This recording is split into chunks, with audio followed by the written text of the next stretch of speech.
Alors, comment expulser les démons?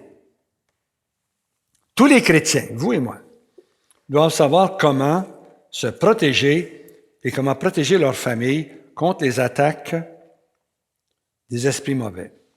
Parlons d'abord de la délivrance simple. La plupart des chrétiens peuvent prier pour la délivrance de gens qui sont légèrement opprimés ou infestés d'esprits mauvais.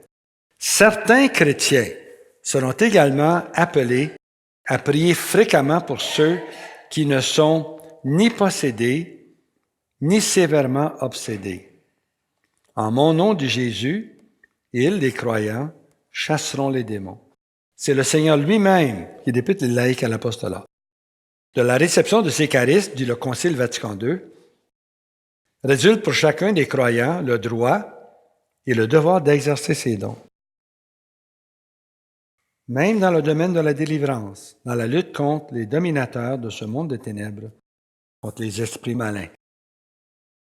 Il y a des chrétiens qui ne devraient pas pratiquer la délivrance. Par exemple, ceux qui sont particulièrement sensibles et qui sont eux-mêmes sujets à des attaques spirituelles. Eux ne devraient pas le faire, jusqu'à ce qu'ils soient guéris de ces limitations en eux. Deuxièmement, ceux qui n'arrivent pas à distinguer le besoin de délivrance et le besoin de guérison intérieure, eux ne devraient pas faire de délivrance, parce que les deux vont ensemble.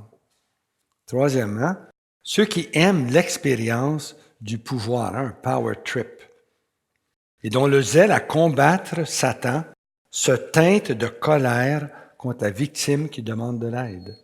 Et quatrièmement, les impétueux, ceux qui prennent trop rapidement leurs décisions, ceux pour qui tout est blanc ou noir, ceux qui ne doutent pas d'eux-mêmes et qui pensent que c'est ça la foi, eux ne devraient pas faire de délivrance.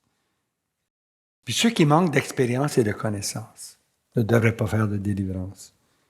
Certains sont appelés à la délivrance en tant que ministère, dans lequel ils pratiquent la délivrance de façon régulière et pour des individus qu'ils ne connaissent pas personnellement.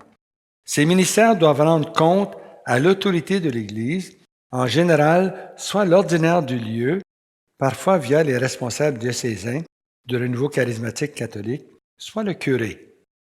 Le fait de rendre des comptes à une autorité supérieure, c'est un garde-fou important pour ceux qui sont impliqués dans la délivrance comme dans tout autre ministère.